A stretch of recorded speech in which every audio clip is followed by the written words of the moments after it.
स्वागत आहे मित्रांनो पुन्हा एकदा तुमच्या भावाच्या YouTube चॅनलवरती, ज्या चॅनलचं नाव आहे RS क्रिएशन। तर आजचा व्हिडिओ एकदम खास आणि जबरदस्त झालेला आहे मित्रांनो, जरा स्किप न करता शेवटपर्यंत। व्हिडिओमध्ये वापरले जे बीटमार्क आणि शिकेबी प्रीसेट याची जी लिंक आहे ती मला आपल्या वेबसाईटवर मिळून जाईल। त्यातून तुम्ही इझिली इम्पोर्ट करू शकता अलाइट मोशन मध्ये। तेच आपण व्हिडिओमध्ये वापरले जे मटेरियल आहे याची लिंक तुम्हाला आपल्या वेबसाईटवर मिळून जाईल। तेथून तुम्ही इझिली डाउनलोड करू शकता आणि यूज करू शकता स्टेटस मध्ये। तर चॅनलवर नवीन असेल तर चॅनलला सबस्क्राइब करा आणि बेल आयकॉन ऑल वर सेट करा। तर तुमचा जराही न वेळ घालवता व्हिडिओला सुरुवात करूया। जय श्रीराम जय शिवराय मित्रांनो। तर सगळ्यात पहिल्यांदा अलाइट मोशन ओपन करून घेतल्यानंतर सिंपली आपला प्रोजेक्ट मध्ये यायचं आहे। आता प्रोजेक्ट मध्ये आल्यानंतर आजच्या व्हिडिओमध्ये जे बीटमार्क प्रीसेट आहे ते आपल्याला आपल्या वेबसाईटवरून इम्पोर्ट करून घ्यायचे अलाइट मोशन मध्ये। तर अलाइट मोशन मध्ये इम्पोर्ट करून घेतल्यानंतर सगळ्यात पहिल्यांदा ते ओपन करून घ्यायचं आहे। तर याचा ओव्हरऑल लुक तुम्ही बघू शकता, तुम्हाला अशा प्रकारे दिसून येईल। इथं फक्त तुम्हाला मी व्हिडिओमध्ये लागणारे जे लेअर PNG आणि ज्या तुम्हाला ह्या प्रकारे ग्रुप लेअर आहेत ते तुम्हाला इथं प्रोव्हाइड केलेले आहेत। तर आपल्याला इथं तुमचे इमेज कसे ॲड करायचे त्यासाठी मी इथं तुम्हाला दाखवणार आहे। तर सगळ्यात पहिल्यांदा स्टार्टिंगला येऊन खालील प्लस चिन्हावर क्लिक करून मीडियामध्ये जायचं आहे। आता मीडियामध्ये गेल्यानंतर बघू शकता अशा प्रकारे सिंपली आजचं स्टेटसचं मटेरियल राहणार आहे।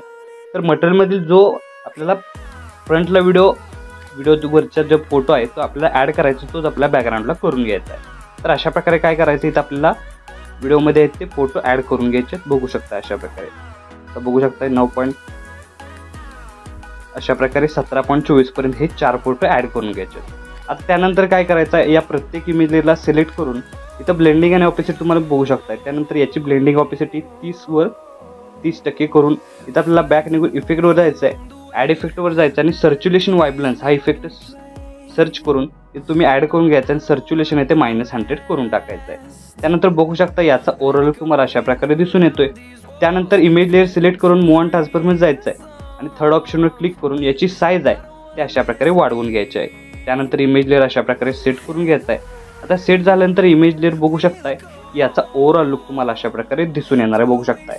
त्यानंतर याचं जी लेअर आहे ते आपल्याला ग्रुप लेअरच्या खाली घेऊन यायचे, म्हणजे याचं ओव्हरऑल लुक तुम्ही बघू शकता तुम्हाला अशा प्रकारे दिसून येणार आहे। त्यानंतर ग्रुपमध्ये आपला इमेज कसा ॲड करायचा, त्यानंतर बघू शकताय की हा इमेज लेअर आपल्याला ब्लेंडिंग आणि ऑपेसिटीमध्ये जाऊन इथं अशा प्रकारे 30% करून घ्यायचा आहे। त्यानंतर बॅक निघून इफेक्टमध्ये जाऊन ॲड इफेक्टमध्ये जाऊन सर्क्युलेशन वायब्लन्स आहे त्याचं सर्क्युलेशन आहे ते -100 करून इथून बॅक निघायचं आहे आणि त्या इमेज लेअरची साईज आहे ती आपल्याला अशा प्रकारे वाढवून तिथं आपल्याला तो सेट करून घ्यायचा आहे। आता सेट करून घेतल्यानंतर काय करायचं आहे, अशाच प्रकारे मी तुम्हाला 2 इमेज लेअरचे डेमो दाखवलेले आहेत। तर पुढील 2 इमेज लेअर तुम्ही करून घ्यायचे आहेत, त्यानंतर आपण पुढचा भाग आपण आहे तो करणार आहोत।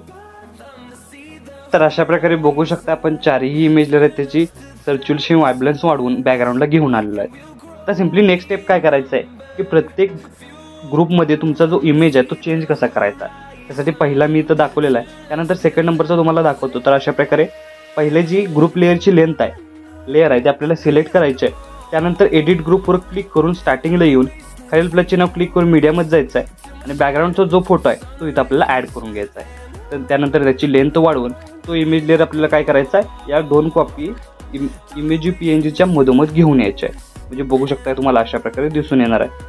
तर बघू शकता आपण लास्टला घेऊन आल्यानंतर याचा ओव्हरऑल लुक तुम्ही अशा प्रकारे बघू शकताय। तर इथं आपल्याला सेट करून इमेज घ्यायचा आहे आणि बॅक निघून आल्यानंतर बघू शकता की याचा ओव्हरऑल लुक तुम्हाला अशा प्रकारे दिसून येणार आहे। अशाच प्रकारे थर्ड नंबरची ग्रुप लेअरवर क्लिक करून एडिट ग्रुपला क्लिक करायचं आहे। त्यानंतर कॉपीच्या बटनावर क्लिक करून आपल्याला थर्ड इमेज लेअर ॲड करून याची लेंथ वाढवायची आहे आणि हा इमेज लेअर सगळ्यात बॅकग्राऊंडला म्हणजे लास्टला घेऊन इथं आपल्याला तो सेट करून घ्यायचा आहे।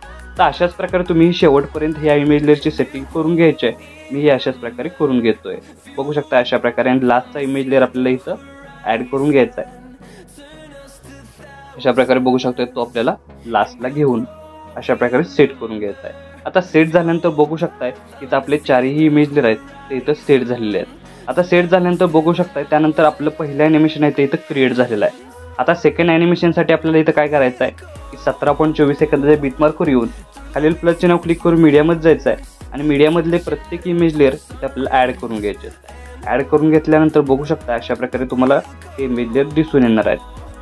आता इमेज लेअर ॲड करून घेतल्यानंतर सगळ्यात पहिल्यांदा इथं काय करायचं आहे इमेज लेअरला क्लिक करून वरती 3 डॉटला जाऊन फिल कंपोजिशन एरिया एकदा क्लिक करायचं आहे. म्हणजेच आपली इमेज लेअर आहे ती इथं फुल स्क्रीन तुम्हाला होताना दिसून येते. तर सिम्पली अशाच प्रकारे प्रत्येक इमेज लेअर फुल स्क्रीन करायचे. त्यासाठी काय करायचं आहे इमेज लेअरला क्लिक करून वरती 3 डॉटला जाऊन फिल कंपोजिशन एरिया एकदा क्लिक करायचं आहे. म्हणजे आपली इमेज लेअर फुल स्क्रीन होणार आहे. त्यानंतर तुम्ही इमेज लेअरच्या खाली ती PNG लेअर बघू शकताय ती सिम्पली लॉंग प्रेस करून सगळ्यात वरती अशा प्रकारे घेऊन यायची आहे. म्हणजे आपल्या इमेजवरती ती दिसून येणार आहे.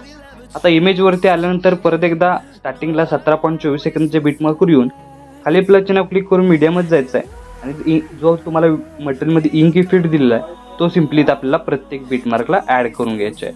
आता बघू शकता इथून चालू होणाऱ्या प्रत्येक बीटला हा इंक इफेक्ट अप्लाय करून घ्यायचा आहे आणि शेवट लेअरला उरलेला भाग आहे तो कट करून टाकायचा आहे. आता त्यानंतर काय करायचं आहे हा जो इंक इफेक्ट आहे तो आपल्याला सिलेक्ट करून ब्लेंडिंग ऑपेसिटीमध्ये जाऊन सेकंड नंबरच्या लाईटनमध्ये जाऊन स्क्रीन करायचे आहे. अशाच प्रकारे प्रत्येक जो इफेक्ट लेअर आहे त्याला अशाच प्रकारे स्क्रीन इफेक्ट लावायचा आहे. म्हणजे तुम्हाला स्क्रीन इफेक्टमध्ये तो इफेक्ट आहे तो दिसून येईल. सिम्पली इथं आपल्याला काय करायचं आहे बघू शकता तुम्ही इझी वेमध्ये simply ink effect layer select करायचे आहे.